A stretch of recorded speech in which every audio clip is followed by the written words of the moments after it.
You just heard Barbara Starr's reporting on the U.S. military advisors assessing the strength of Iraqi forces. They say they believe that those Iraqi forces will stay and fight for Baghdad. Is this what the conflict has basically come down to right now, just holding Baghdad? Is it all won or lost in that city? Well, that's a hugely important issue, right, whether you lose the capital or not. But Baghdad is now essentially a Shia city. It used to be mixed. Sunnis have been driven out. Of course, there are still many Sunnis, but it's mostly a Shia city. It has become part of the Shia-dominated government's stronghold. So the reason that the Iraqi government lost lots of territory was these were Sunni areas. The locals were, if not sympathetic to the insurgents, sympathetic to ISIS, they were pretty anti-government. That's not true in Baghdad. The army will fight. It is a Shiite corps that will fight there, but it only reinforces what is the central element here, Jake, which is that it is now turned into a sectarian civil war. The U.S. military advisors who are in Iraq we're told they're going to make recommendations in the next few days of what they need after they've gathered this intelligence. If the military recommends to the White House that they need more than the few hundred troops that the president's already authorized, the troop level right now is about 800. Does this become an issue that President Obama is not able to untangle? He campaigned against involvement in Iraq. Is he going to be able to sell more troops in Iraq to Congress and to the public? Well, I hope he doesn't go down that route, because the problem here is not that the Iraqi government doesn't have troops and firepower. The Iraqi government has, between security forces and army, something in the range of 650,000 soldiers or people under arms. It has a defense budget around $17 billion. It is trying to defend itself against a few thousand lightly armed insurgents. The problem is that the insurgents have the sympathy of the public in these areas, in these Sunni areas. We've seen this movie before, Jake. This was what happened in 2007, 2008.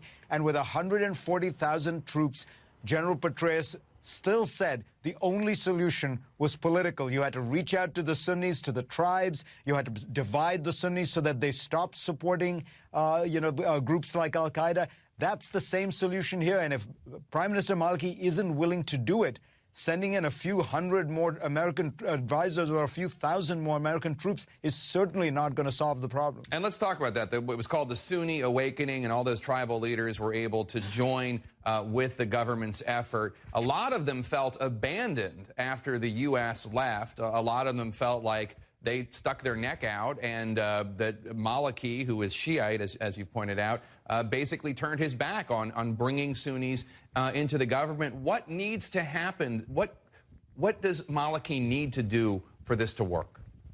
I think the American demand should really be stronger than it is. Maliki should step down. It's very difficult for me to imagine a circumstance in which Maliki can regain the trust of these groups. Remember, as you point out, it was even before the Americans left, he stopped paying off those Sunni tribes on deals that General Petraeus had made.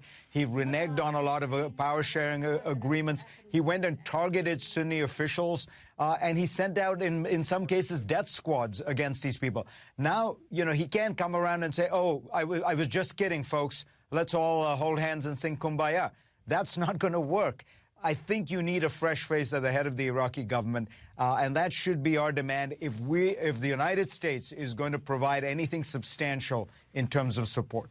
And Fareed, before you go, I just want to get your view on something. CNN has just confirmed that the last of Syria's declared chemical weapons have been transferred to an American vessel, according to the organization in charge of gathering the chemical weapons. Is this significant? It is significant because one of the complexities of the raging civil war in Syria was that things could spin out of control. And they could spin out of control in several ways, but the use of weapons of mass destruction was one of them. And then that produces circumstances where Israel could get involved, other countries could get involved, retaliation, terrorists could get control of those weapons. The fact that those weapons aren't there, look, it doesn't solve the Syrian civil war, but it takes one very combustible element out of the arena, and that has to be seen as a diplomatic triumph for the Obama administration. Although, of course, as you point out, the slaughter continues, and other forms of chemical weapons that aren't qualified, don't qualify as chemical weapons, like chlorine gas, still being used. Still a tragedy over there. Fareed Zakaria, thank you so much.